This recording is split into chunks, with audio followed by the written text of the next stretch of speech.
between the Dvaitists and the Advaitists, the monists and the Vaishnavas, essentially about the oneness and the difference. So there was a story in the Kumbh Mela, and then as you know, there's a meeting they have in India every 12 years, and it becomes like a city, like a tent city, literally millions of people, and generally that time of the year in Allahabad it's very hot during the day, but also very cold during the night. So it happened that there was a Vaishnav and a Mayavadi, and the discussion was about, the Mayavadi was saying, soul is absolutely one with God. There's no actual existence, eternal existence of anything like a jiva soul. There's no such thing, that's an illusion. There's only Brahma, only God, only Spirit. And the Vaishnavas, Vaishnavas generally, they don't like to argue these points. He's saying, okay, well, we believe that, there's a oneness and also a difference. So in this way, the Mayavadi kind of thought he'd impressed his audience and kind of won the argument. Because he was giving the example, he took his blanket and he took out a thread and he said, just see the thread and the blanket, is there any difference? If you analyse it, the cloth, the cotton, you'll find exactly the same thing. So the Vaishnava says, okay, no problem. So that night, it was very cold, and unfortunately the Mayavadi didn't have a blanket. He was very, very cold. So he came to, you know what I'm going to say, right? He came to the tent then of the Vaishnava.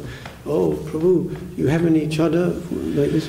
The Vaishnava, he took his chadar, took out one thread. Very nice. He said, what?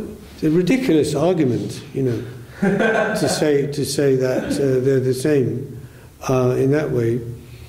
But this argument is always going on, because the fact is, as I've mentioned, when Krishna describes the soul, and he said, ultimately it's very difficult to understand the soul. It's such an inconceivable element. What to speak of God, the Supreme Soul. So the fact is, when one realizes one's soul, it's very easy, unless one has training and knowledge, it's very easy to make that mistake and think that you've become God. You are the Tattvamasi. You are that. So in a sense, though, knowing yourself is knowing God. Self-realization is necessary for God realization, because if you know the nature of the drop, then you have some understanding or insight into the nature of the whole, of course. So, says in my books.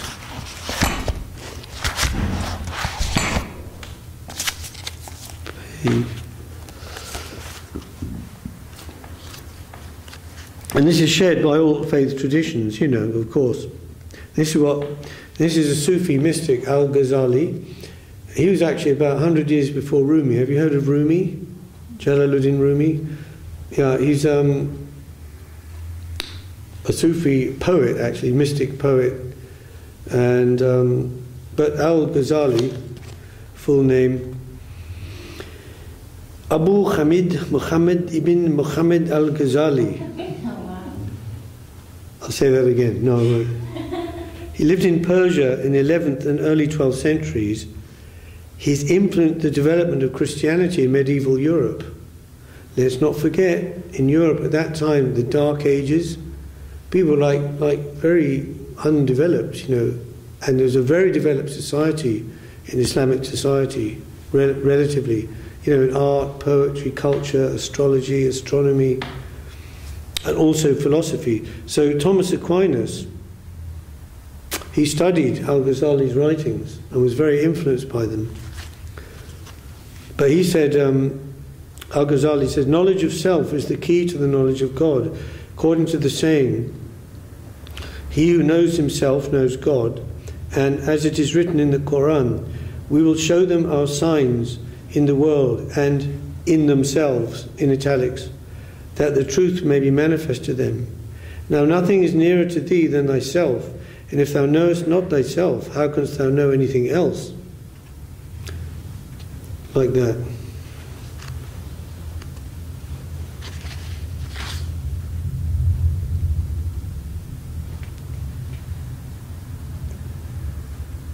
This a little bit more. For himself, Ghazali was a practical mystic. His aim was to make men better by leading them from a merely notional acquiescence in the stereotyped creed of Islam to a real knowledge of God. In other words, just theoretical knowledge, gyan. From gyan to vigyan, from knowledge to realized knowledge, practical knowledge. The first 4 chapters of The Alchemy of Happiness, that's this book, are a commentary on the famous verse in the Hadith, traditional sayings of Muhammad, "He who knows himself knows God." He is especially scornful of the parrot-like repetition of orthodox phrases, thus alluding to the almost hourly use by Mohammedans of the phrase, "I take refuge in God," Mahudi Billah. Ghazali says in the Iya-ul-Ulum, quote, "Satan laughs at such pious ejaculations.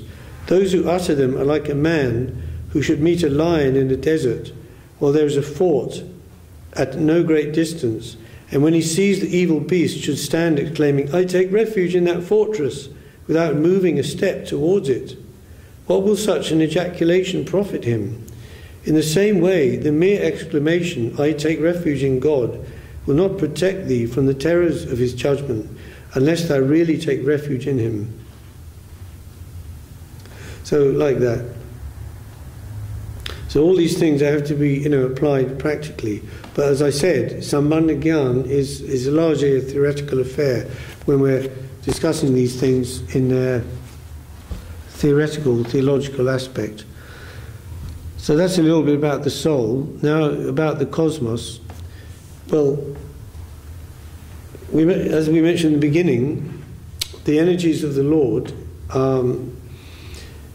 essentially it's the Lord and his energies. So what you have is the possessor of the energy, which is the Lord, and the energies.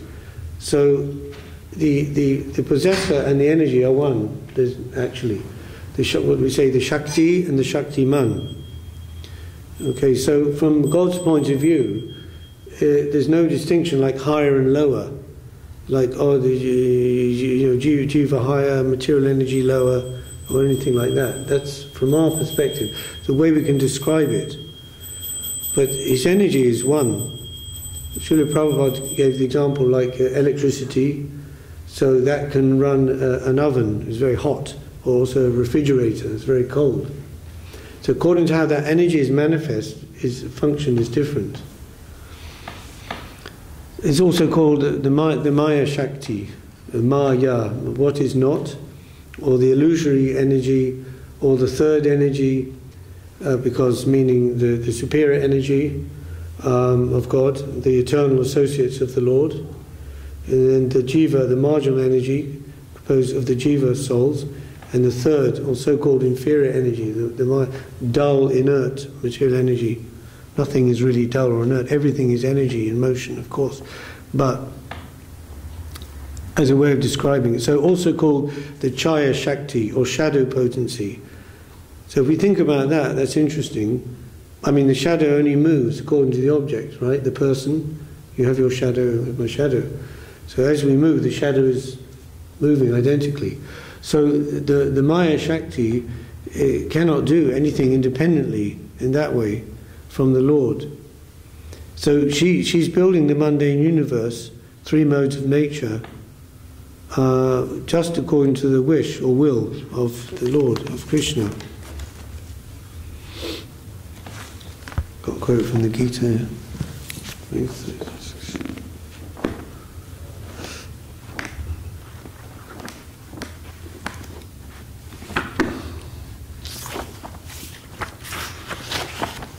Yeah.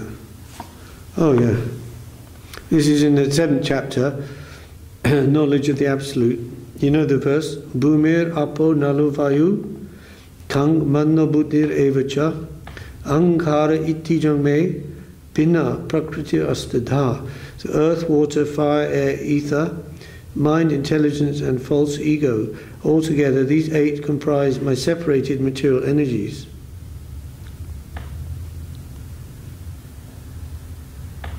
So it couldn't be more clear there. Krishna is saying, these are my energies.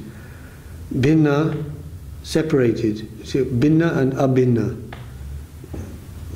Separated me, my, of me, iyam, all these.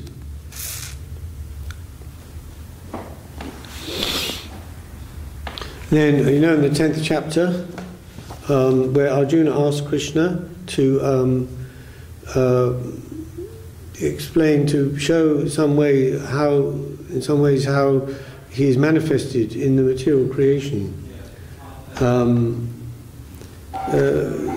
always think of this chapter like as one way, because the deeply philosophical conversation they've been having up before that point, up to the 10th chapter, and then now Arjuna is asking what seems to be a very sort of more like a mundane type of a question, saying, well, Lord, how are you manifested in the material nature?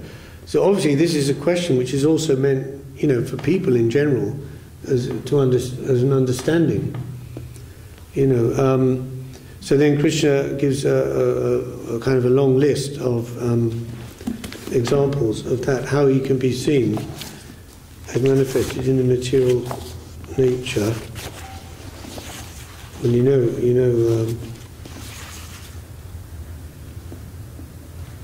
some of them here. Interestingly, in Srila Guru Maharaj's Gita, he calls this chapter the hidden treasure, because inside that chapter, despite what I've said, that apparently seems to be like a lower thing that he's describing. Oh, you know, I am the light of the sun and the moon. Whatever is striking, extraordinary, brilliant, exceptional, is like, we can see that as a manifestation of the Lord. You see, so. But in that chapter, there are 4 verses called the seed verses of the Gita. Tucked away in there, hidden inside there, is the most essential verses of the Gita, 8 to 11, 8, 9, 10, 11, of which Srila Guru Maharaj gives a separate commentary on those. So you have like the most hidden gem, sort of hidden in the kind of generals. Like you have your sandwich, you have your 2 breads, and they're sort of covering it and protecting it, but inside you have the actual, I would say meat, you know, but your actual thing, you know, that you want to eat, you know, right? And they're protected like this. So that's what you have in this 10th chapter. But he says at the end of there, after describing all these things, of purifiers I am the wind, of wheels of weapons I am Ram, of fishes I am the shark, of flowing rivers I am the Ganges, etc., etc., etc. But right at the end he says, Yad Yad Vibhutimat Sattvam Srimad Uditam Evavat Tad Tad Evavagacha Tvam Manas Tejas Masambhavam. What need is there for all this detailed knowledge? I am this, I am this. With a single fragment of my energy, I pervade and support the whole cosmos. Okay, so this is linking now, we've gone from the soul through the material creation now to the Paramatma, right, to the Supreme Soul, to the Lord.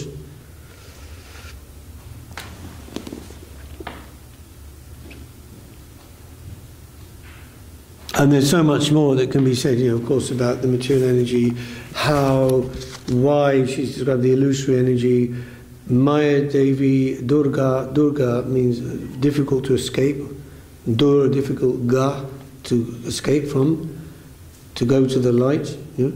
So, like in the prison, she's the governess of the prison. So in Brahma Samhita, it's described the Devi Dham, the material, then Mahesh Dham, Shiva Loka, and then Hari Dham, the abode of the Lord himself, like this. So just as the prison governess keeps the prisoners in their doing their time, you know, for their crime, and they have to live and act according to the rules and regulations of the prison, which are very stringent, you know, as compared to outside the people free in society, you know. So, you know, that's her job, and if she's not. It's not like in the material world where a prisoner might escape if they're clever or they have some people on the outside, you know, to help them. But in this, she's absolutely in control. She is the mistress of this world. No one is going to escape. Daiviyesha gunamai mama maya duratya. Krishna says, this divine energy of mine is very difficult, you can say impossible, to overcome just by your own effort or by your own wish or will or attempt, but one who surrenders to me can easily cross beyond her. So it's like this. You've seen the picture of Durga with 10 arms rising on the line. So imagine with those 10 arms she can give so many things. So those who pray to Durga for, all the things in this world, health, wealth, long life, etc., she's able to give all those things. And, it's like, but that's the illusion. She's giving all the things which are making you so-called happy in this world, but it's trapping you more entangling you more and more in the world. And you think you're getting something really great and something good, but becoming more entangled in the prison and actually extending your prison time. But when she sees that the soul is absolutely wanting to go to Krishna, to her master, and is very fixed and determined in that, then she will, with all those 10 arms, she will give the help and give the push to that.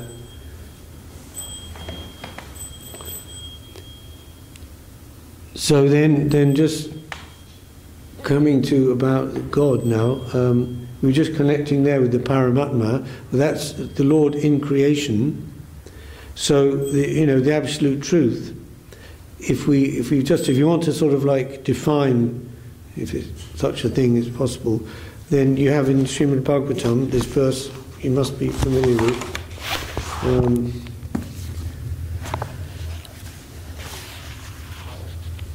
203. Because as you know, Bhagavad Gita is said to be the preliminary book of Srimad Bhagavatam, the ABC of spiritual understanding, Bhagavad Gita. Of course, there's hidden depth there. Each verse has many layers and so on.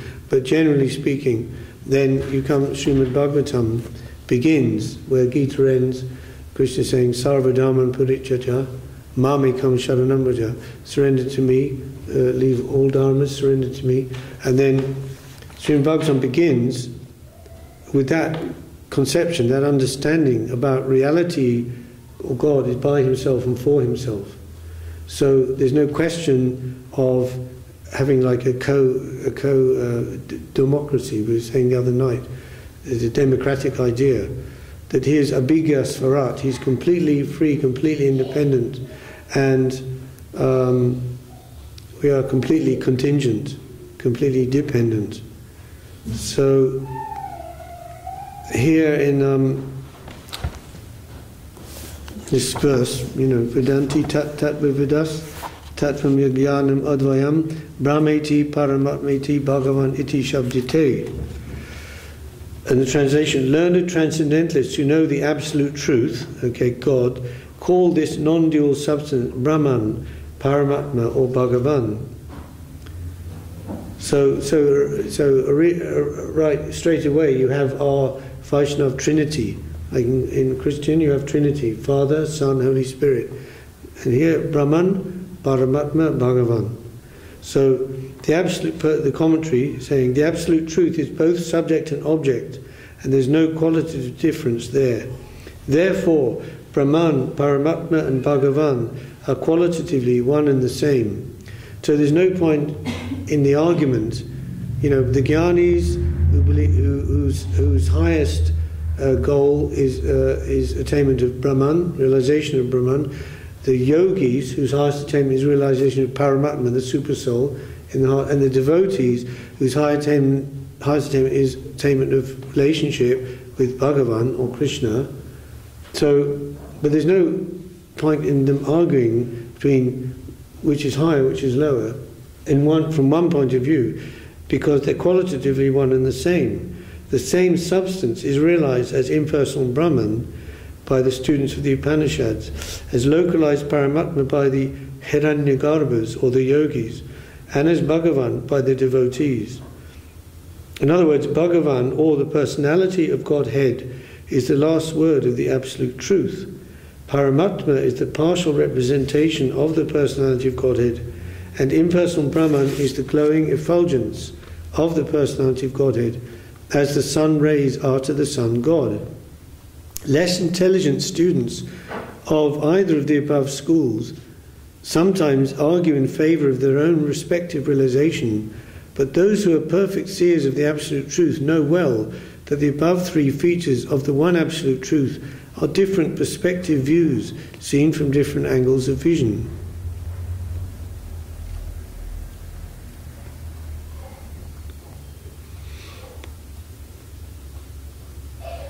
And then we were mentioning about the Lord and his energies. So it says, in the relative world, the knower is the living spirit or superior energy, whereas the known is inert matter or inferior energy, the cosmos. Therefore, there is a duality of inferior and superior energy, whereas in the absolute realm, both the knower and the known are of the same superior energy. There are three kinds of energies of the supreme energetic, means the possessor of the energies. There is no difference between the energy and energetic, but there is a difference of quality of energies. The absolute realm and the living entities are of the same superior energy, but the material world is inferior energy. The living being in contact with the inferior energy, the cosmos, is illusioned, thinking he belongs to the inferior energy. Therefore, there is a sense of relativity in the material world.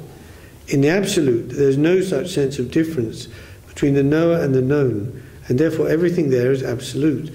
So it's a misidentification of the jiva with matter.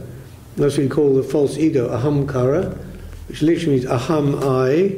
Kara means matter or body. I am the body. So I am, man, woman, black, white, Hindu, Christian, married, unmarried, businessman, etc. Everything. So there you have the false identification, initially with the body, then with the extensions of the body, then with family, society, nation, and so on. So it becomes a huge network, the false ego. From that one initial apparently small mistake or misidentification, identifying oneself not as the servant of Krishna, but as the Lord of the lower, so-called lower material energy. And everything is coming from that progressively, entanglement in the material world. So Bhagavan, but we believe in Bhagavan ultimately as devotees. So the other aspects, Brahman and Paramatma, they're there. They're also described in the Gita in different ways, on the gradation.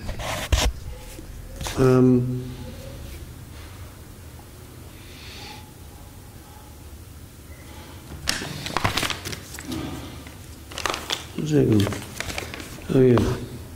So yeah, in the 6th chapter, in the Yoga of Meditation, what we were saying before about self-realization is the necessary for God realization. So I've got this very nicely explained in the 6th chapter. It's called Dhyana Yoga, Yoga of Meditation. So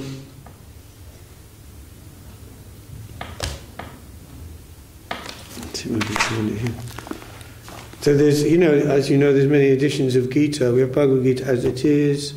Srila Prabhupada, we have Hidden Treasure of the Sweet Absolute, Srila Sri Ramaj, giving some special, very deep explanations of some of the verses, particularly, as I mentioned, 10th chapter, 8 to 11, those 4 verses.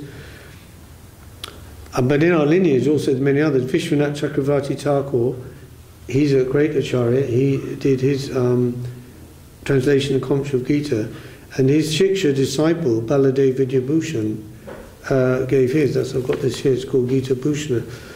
And interestingly, Baladev Vidyabhushan, he wasn't even from the Gaudiya Vaishnava line. He was a Ramanuja devotee, in other words, devotee of Lakshmi Narayan, form of the Lord, in South India.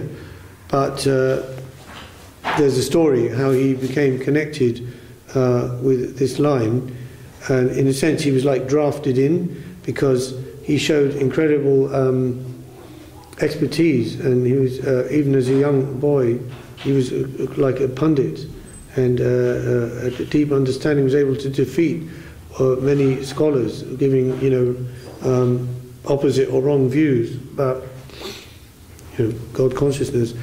So by a sort of a roundabout way, by Krishna's arrangement and mercy, he had a dream that he was to make a commentary on Vedanta Sutra, because at that time, unless a person could present explanation of Vedanta Sutra, which is the essence of all the Vedas, by Srila Veda Vyas, then they weren't taken seriously by anyone. So they had no commentary on Vedanta, so they're just summarily dismissed, So there was no commentary in the Gaudiya Vaishnava line at that time.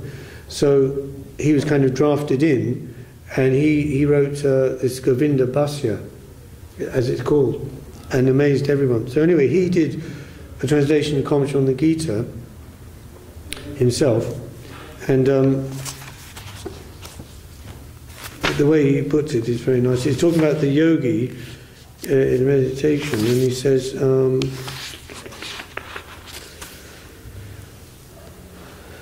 talking about the person who fixes their mind on their inner self, and inside their inner self is, of course, the Lord, Paramatma. It says, this is text 28 from the 6th chapter. Junjan evam sadatmanam yogi vigata kalmasha shukena brahma samsparsham atyantam shukam ashnate. And he translates, thus constantly experiencing Atma, his own self, the yogi, free of all sin, easily attains the unlimited bliss of experiencing Paramatma. And it's actually in the verse, it's not, made up or something. I'll give you the translation of Srila Swami, of course coming to the same point, but a little bit different, using a different language. 28. Junjan evam sadatmanam yogi vigata kalmasha shukena brahma samsparsham atyantam shukam ashnate. Steady in the self, being freed from all material contamination, the yogi achieves the highest perfectional stage of happiness in touch with the Supreme Consciousness.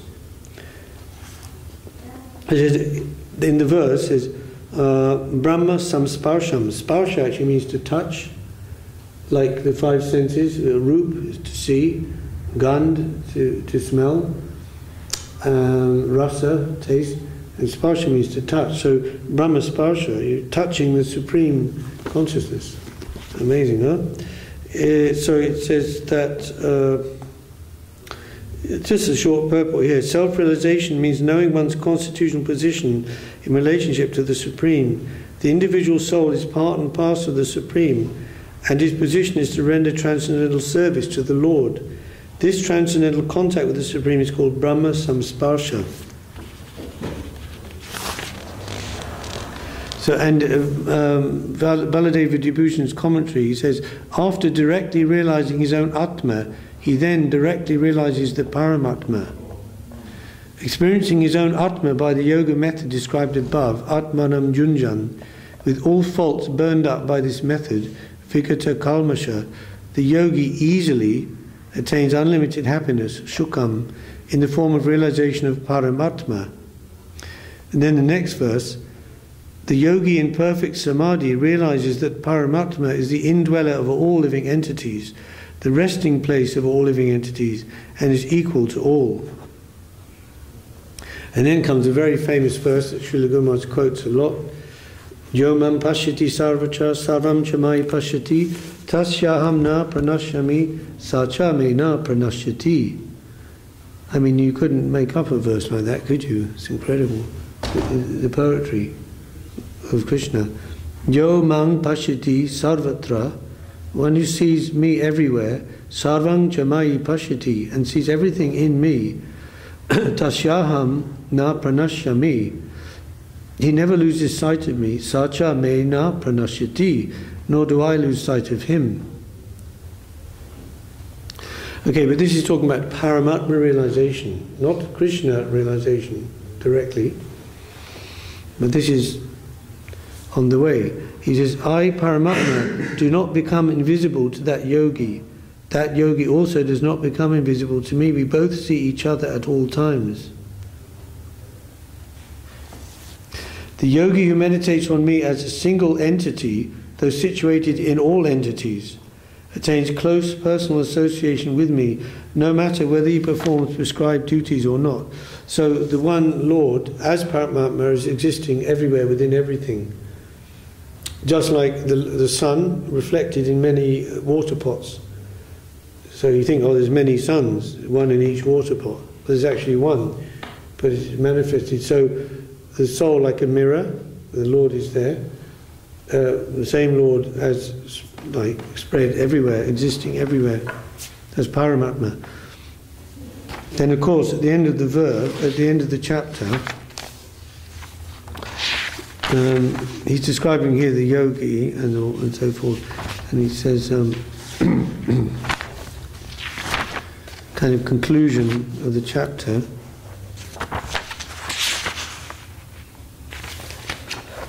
According to me, the yogi is better than the tapasvi, someone performing austerities,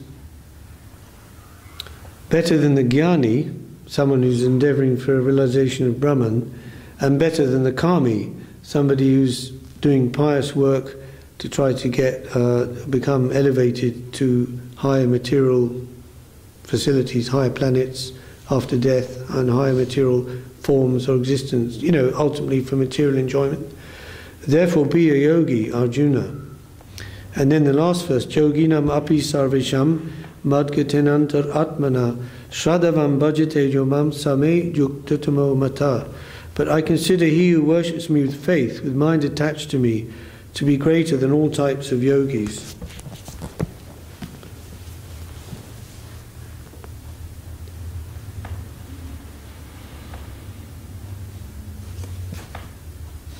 He adds in his translation. He adds, Srila Prabhupada adds, "This is my opinion." See if that's.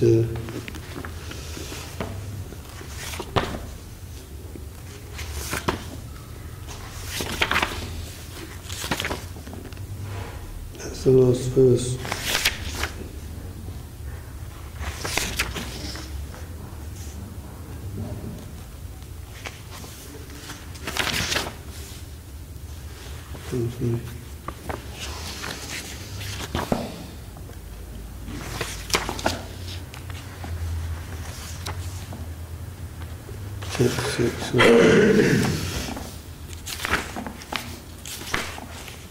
Yeah.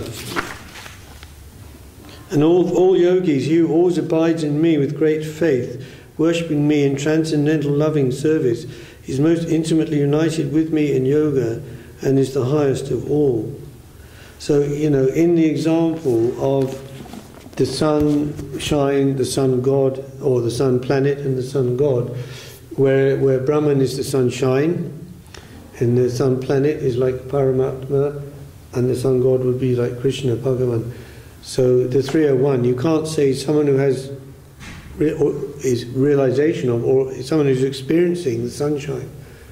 You cannot say they don't have knowledge of the sun. Absolutely they do.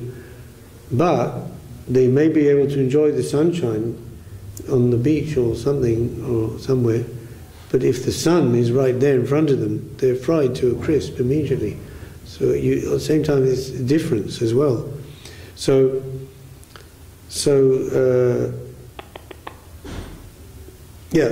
yogi then, the Paramatma realization, and then to Bhagavan realization includes, just like the sun. If you have a relationship with the sun god, automatically knowledge of sun planet, of sunshine is included.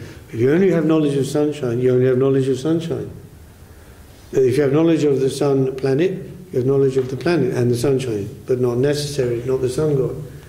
So that is supposed to be all-inclusive. Krishna conscious realization of in Bhakti Yoga in relation to the Supreme Personality of Godhead. And then there's like so much more to say about that as well. But Krishna says, because Arjuna complains after Krishna's been describing this yoga process in verses previous to that one I read, and he said, I think this is very difficult because the mind is more difficult to control than the wind. So like what you're describing, to sit in a place, in a silent place, a secluded place, and fix the mind like this, and how is this possible? But Krishna does say it is possible by constant practice and by detachment. That's what Patanjali says. He wrote the Yoga Sutras. It's difficult but possible. But in Bhakti Yoga, we have this way of hearing and chanting. That's our main practice. And if we do that consistently and determinedly and as deeply as we can, we'll get the realization of Krishna consciousness.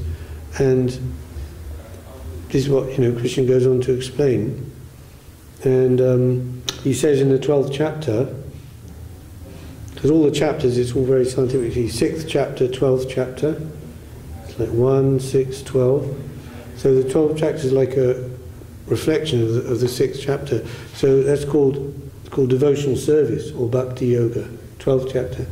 And in the verses there, he's describing the pure devotee, or his own devotee, Krishna, is describing, and there's some nice verses there, which I'll just finish with that, where he gives a lot of hope. If we think it's very difficult about practicing Krishna consciousness, but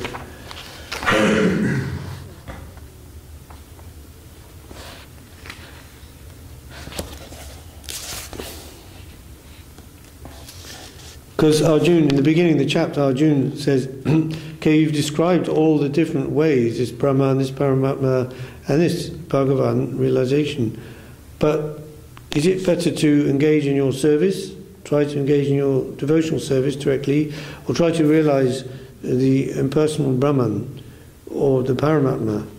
And Lord said, he whose mind is fixed on my personal form, always engaged in worshipping me with great and transcendental faith, is considered by me to be most perfect.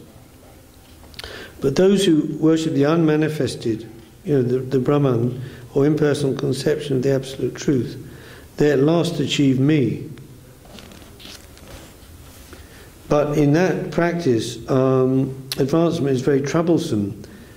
To progress in that discipline is always difficult for those who are embodied. It's because we're embodied, right? So we have form. So how can we meditate on something that has no form or qualities? That's difficult.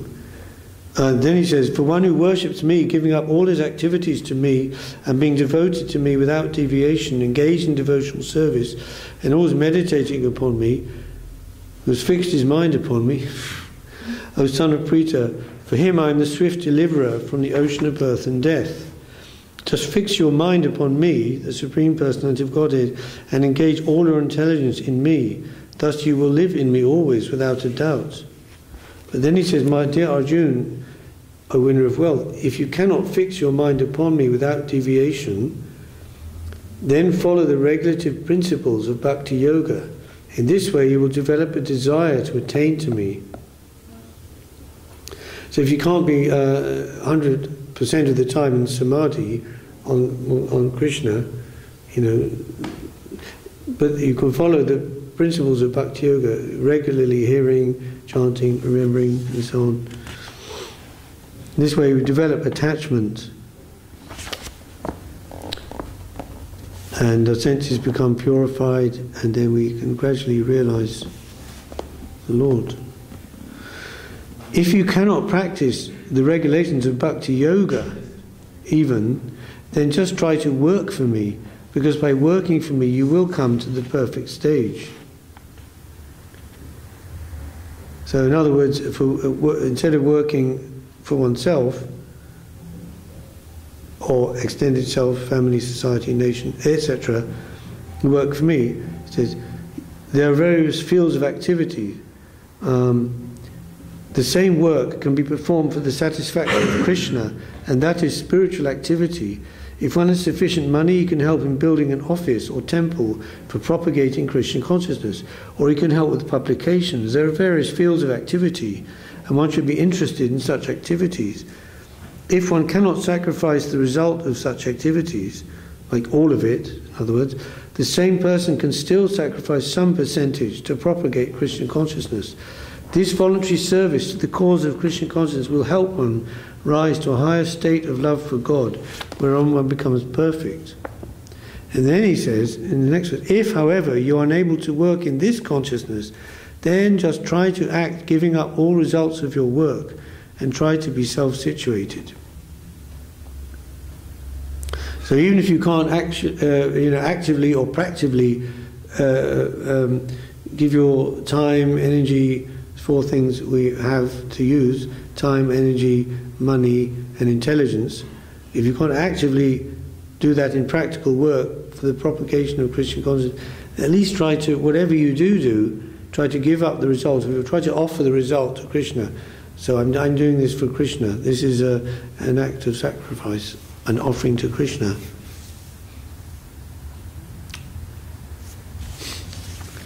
It's very merciful. And then the next verse is to the end of the chapter there. He describes who is very dear to me, like, in other words, his own pure devotee. All of many qualities are described there, which you can read there. And then the last verse says, he who follows this imperishable path of devotional service and who completely engages himself with faith, making me the supreme goal, is very, very dear to me. And then I'll just read this, finish with this short purport here. It says, in this chapter, the religion of eternal engagement, the explanation of the process of transcendental service for approaching the Supreme Lord is given. This process is very dear to the Lord, and he accepts a person who is engaged in such a process. The question, who is better, one who is engaged in the path of impersonal Brahman, or one who is engaged in the personal service of the Supreme Personality of Godhead, was raised by Arjuna, and the Lord replied to him so explicitly that there is no doubt that devotional service to the Personality of Godhead is the best of all processes of spiritual realization.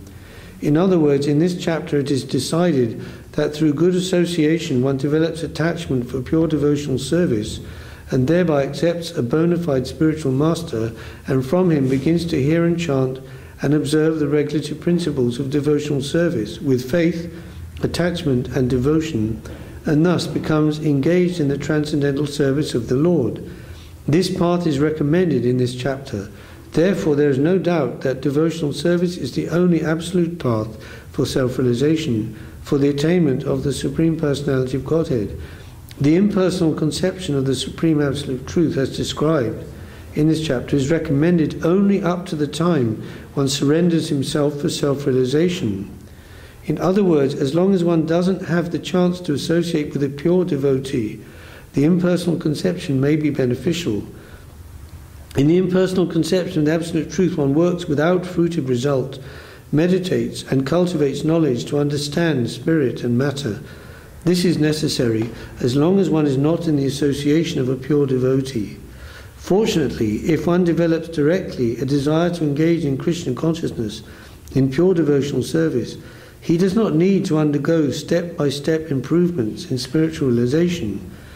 Devotional service, as described in the middle 6 chapters of Bhagavad Gita, is more congenial. One need not bother about materials to keep body and soul together, because by the grace of the Lord everything is carried out automatically. That's the end of that commentary, but we just have to finish there anyway. So, Hare Krishna.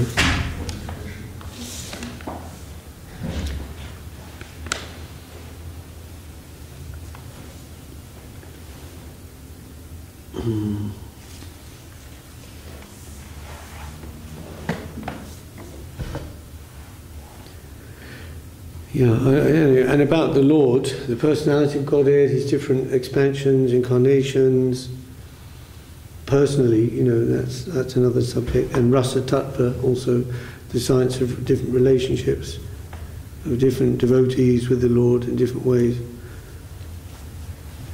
That is also there. It's part of Sambandha, just to know that kind of theoretically at least. And it's in, if you want to look at more about this, it's in Chaitanya Charitamrita, in the discussion, the talk between Lord Chaitanya Mahaprabhu and Sanatana Goswami. That chapter is quite long, but it goes through all these Sambandha things.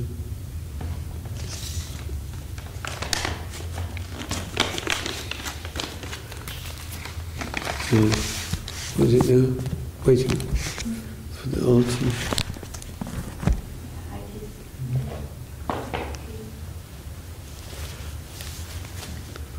Sorry, there's supposed to be time for questions. I forgot about that.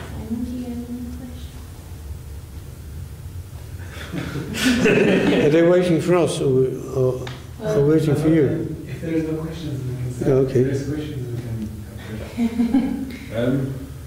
I'll leave my questions until chatting with Prajal. Yeah, probably better, because once we start, sort of get quite involved. Yeah, okay.